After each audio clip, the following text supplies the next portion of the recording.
Chers téléspectateurs, bonjour. AfriqueCanada.tv reçoit aujourd'hui l'inclassable musicien, artiste camerounais, Dinabel alias Bazor.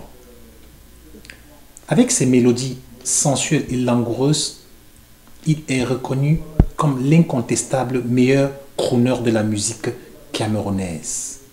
Il s'identifie de ce fait comme un repère de la pure musique, une référence du 5e art et surtout un monument de la musique camerounaise. Récipiendaire de 3 disques d'or et surtout meilleur disque de l'année 1981, Dinabel est plus que tout l'un des meilleurs musiciens incontournables de la musique camerounaise. Pour la première fois au Canada, afin d'honorer la 2e édition de la soirée de gala organisée par Horizon Nord et Sud Service, Dinabel a choisi AfriqueCanada.tv pour répondre à ses fans. Bonjour Dinabel. Bonjour, bonjour. Oui, j'ai plutôt dire Bazor. Avec, comme tu veux. Juste les personnes, c'est Dinabel, c'est Bazor. Et merci pour la présentation. Ça, c'est vraiment Dinabel que tu as présenté. Et je dis bonjour à tous les téléspectateurs. Alors, Bazor, la soirée du 6 octobre pour le gala, c'était une soirée incroyable. Là, tes fans t'ont redécouvert, on aurait dit un sphinx qui renaissait de ses cendres. Tu as prouvé que tu étais encore plus qu'avant, très fort. Parle-moi de la soirée.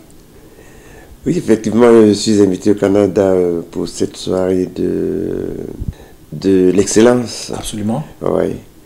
Donc, je crois que j'ai été choisi par l'organisation de cette soirée où j'ai même reçu un prix moi aussi. Exactement. Le prix de 35 ans de musique. Oui, un très beau prix. Ah oui, l'excellence de mes 35 ans de musique. Absolument. Donc, je remercie déjà l'organisation qui m'a fait cette surprise-là. Parce que je croyais que j'étais invité pour venir animer la soirée. Je ne savais pas qu'il y avait une surprise pour moi.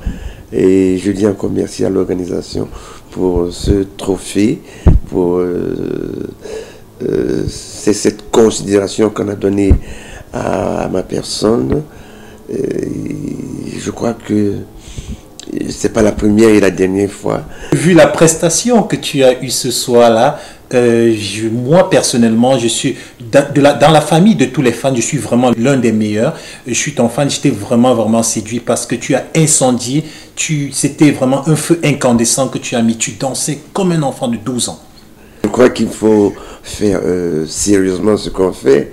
Donc, si ça a été une remarque, ça veut dire que j'ai bien préparé ma soirée, ça veut dire que j'ai préparé ma prestation.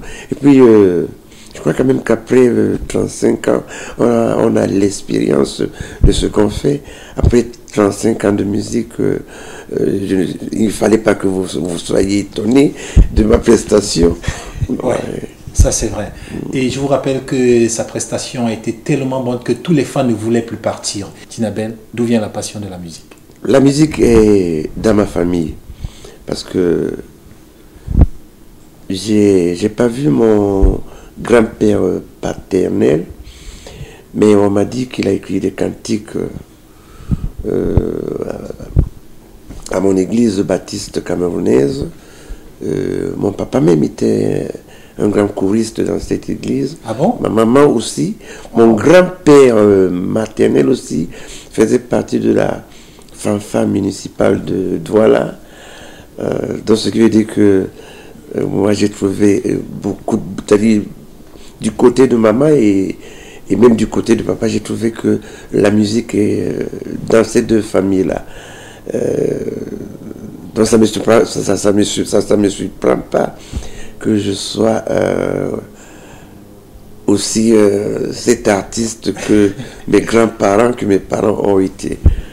Donc, si on comprend bien, la musique est ancrée dans la famille Dinabel. Ça veut dire que quelque part, c'est la 3e génération. Tu es la 3e génération. Et puis, dans la famille même, oui. entre mes cousins et mes cousines, les neveux, les nièces. Ouais.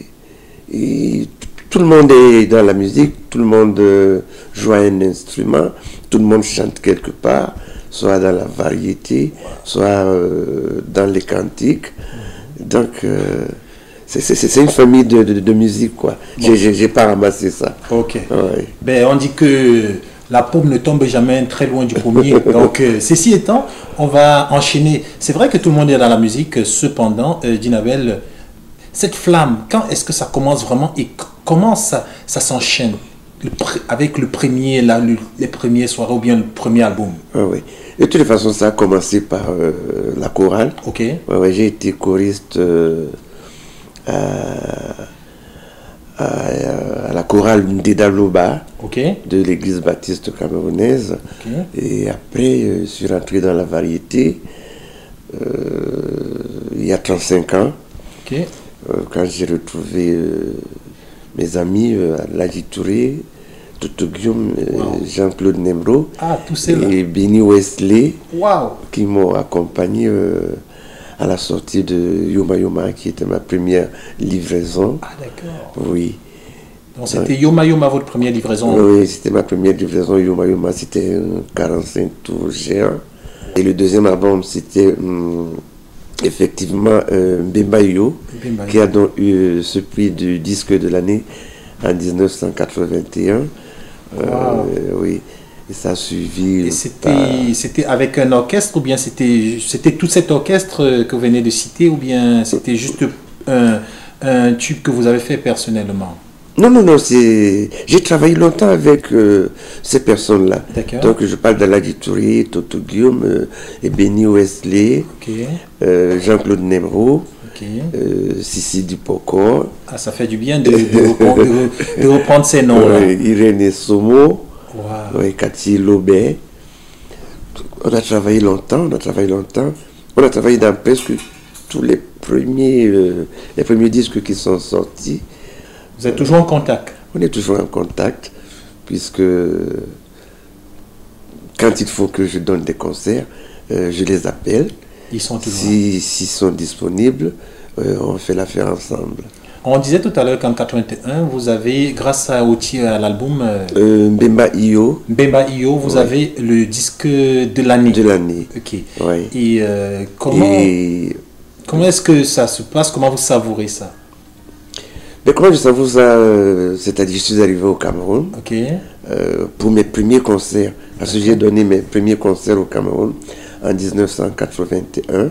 Okay. Et à la fin de l'année, comme ça, j'étais étonné que j'étais choisi comme disque de l'année. Okay. Par ce Mbemba Yo. Mais qu'est-ce que tu voulais que je ressente? C'était un sentiment de joie. Oui. Ouais. C'était un sentiment de joie. Il est vrai qu'après, d'autres prix sont tombés, avec le disque d'or de Ossi Diamba, le disque d'or de Bobé Nambako, et le troisième disque d'or c'était avec Tobo Tobo. Après 1981, j'ai cru entendre que vous étiez déjà à l'extérieur. Vous êtes parti du Cameroun très tôt. Oui, mais les albums, vous les faites étant déjà à l'extérieur alors? Oui, et on m'a sorti, j'étais déjà en Europe. Ah d'accord, vous partez en Europe quand? Ben ça c'est une affaire des années 75, 76. Ok. Ouais. Ok. Dans les premiers albums que vous faites, vous êtes déjà à l'extérieur. C'est des albums que vous faites et que vous venez présenter aux Camerounais, au public camerounais. Oui, c'est-à-dire tous les albums là ont été enregistrés en France jusqu'à Ribert.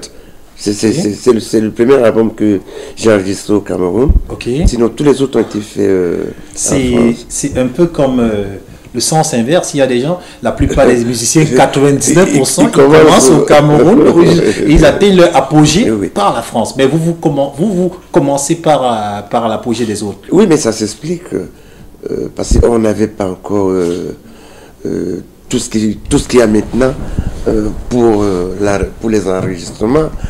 Donc, tous les grands studios étaient en Europe. C'est pour ça que moi, j'ai commencé par l'Europe. Mais maintenant, on trouve ces infrastructures au Cameroun. Ah ouais. Vu que moi-même, j'ai eu à monter un petit studio d'enregistrement au Cameroun. Ouais, ouais. Donc, il y a tout maintenant au Cameroun pour qu'un disque soit réalisé sur place. Ouais. On va survoler un tout petit peu très rapidement et avec une précision selon votre discrétion, vos albums. Premier album Yoma Yoma, deuxième Bimbayo. Bimbayo, c'est après. 21, c'est ça? Oui, c'est après la sortie de Yoma Yoma, de Bimbayo plutôt, que j'ai été invité au Cameroun. Alors j'ai donné mes premiers concerts. Voilà. Et le troisième album? Le troisième c'était Longuet. Longuet? Oui. La vie, c'est ça? C'était Longuet. Pas comme Pierre de Moussine, nous, l'amour. Le quatrième. Après, je crois que c'est aussi Diamba. Aussi Diamba. Il y a eu Mboa. Mboa, il y a eu Poko Poko. Il y a eu Nikana Nika. Il y a eu les Bobines Nambaku. Aujourd'hui, si je comprends bien, vous survolez presque une dizaine d'albums. Hein, oui, sinon plus. Ouais, sinon plus. Sinon plus. Donc, tout ne revient pas là maintenant. Ok, Boeuf, ça fait quand même 3 ans qu'il est sorti, c'est ça? Oui, ça fait 3 ans qu'il est sorti, Rivert, que j'ai enregistré au Cameroun. C'est Rivert même, c'est la renaissance, comme tu l'as dit tout à l'heure. Oui, parce que je sortais d'une maladie qui a même failli m'emporter. C'est après cette période-là que j'ai sorti cet album que j'ai intitulé Renaissance, donc la Renaissance de Bazor, un album que j'ai travaillé avec mon ami qui est même décédé l'année dernière, Kono Teles. Kono Teles, il y a la programmation. Oui, paix à son âme. Paix à son âme. Lors de la soirée, il y a beaucoup de vos fans qui me demandaient, Dinabel, ses inspirations, il les prend d'où? Oui. Mais je l'ai dit tout à l'heure, hein, moi je suis né dans le monde de la musique. Donc, des fois, je compose des chansons qui me concernent, mais sinon, je chante aussi. Il y a des gens qui me proposent, qui viennent me soumettre des problèmes. J'ai eu tel problème, ou bien d'autres problèmes que je vois. Ou bien d'autres problèmes que j'imagine. Donc ça ne veut pas absolument dire que je suis victime de tout ce que je chante. Donc il y a l'inspiration. C'est pas toujours un autoportrait? Ah non, pas du tout. Sinon je serais plus vivant. Si tout ce que je chante me concernait, je serais déjà mort. Ça fait aussi partie des questions des fans. Aujourd'hui, Dinabel, il vit où? Je suis à Califourchon entre la France et le Cameroun. Ouais. Je suis résident en France. Je vais régulièrement au Cameroun pour des manifestations. Dernièrement, j'étais au Cameroun pour les 50 ans du Cameroun. C'est pas seulement au Cameroun. Je suis partout. Hein. Je suis toujours parti partout. En Afrique de l'Ouest, en Afrique centrale. Même dans d'autres pays d'Europe. Ça, c'est même la deuxième fois que je viens en Amérique du Nord. Après les États-Unis, là maintenant je suis au Canada. Enfin, je suis le citoyen du monde, quoi. un globe-trotteur, notre Dinabel. On dit Bazor. D'où vous vient ce pseudonyme-là? Ah oui, mais c'est mon petit nom que j'ai eu depuis l'enfance. C'est-à-dire, on avait des petits groupes, les clubs. Les clubs. Ouais, voilà. Alors, dans nos clubs, chacun prenait un petit nom. Et Bazor, ça veut dire? Bazor, ce n'est le diminutif de rien. Hein. C'est un nom que j'ai choisi comme ça. Ah, ouais. C'est pas comme Tougui. Non. Qui veut dire tout Guillaume. Non. Et aujourd'hui, Bazor dit, avec toutes ces inspirations-là, il a sûrement quand même il a des peurs ou bien de la vie. Il y a des choses qui vous font peur aujourd'hui, non? Mais bien sûr, surtout le problème de la piraterie décourage et les artistes et les producteurs parce que ça ne vaut pas la peine de mettre ses sous, son énergie quelque part et puis d'autres s'en servent impunément. Donc il y a un découragement qui s'installe et je crois que le gouvernement va trouver des moyens pour que ce problème-là soit résolu. Dernièrement, j'ai même dit à l'un de vos collègues journalistes au Cameroun que ce n'est pas la société de droit d'auteur qui va trouver une solution pour ce problème de la piraterie. Nous avons un ministère du Commerce. C'est le ministère du Commerce qui doit s'occuper de ce problème-là. C'est-à-dire, s'il faut trouver une solution, c'est le ministère du Commerce qui va travailler conjointement avec notre société de droit d'auteur. J'aimerais comme ça savoir qu'est-ce que Djinabel pense de la pure musique, de la vraie musique camerounaise. Parce qu'aujourd'hui, on a l'impression qu'on est en train de perdre nos valeurs, on est en train de perdre les qualités. Est-ce que c'est vraiment que la piraterie qui fait que la musique camerounaise n'ait plus autant de valeur, ou alors c'est le manque d'inspiration? Parce que, rappelez-vous, à votre temps, il y avait les Bazor, il y avait les Sanfatoma, il y avait les Djenedjento, il y avait les Joumboulé, les Galé Jojo, et j'en passe. Aujourd'hui, on a l'impression de perdre tout ça. À votre avis, quel est vraiment ce virus qui s'est emparé de la musique camerounaise? Je crois que les jeunes, ils n'ont pas compris ce que nous avons compris. Oui. Nous avons suivi les pas des gens qui nous ont précédés.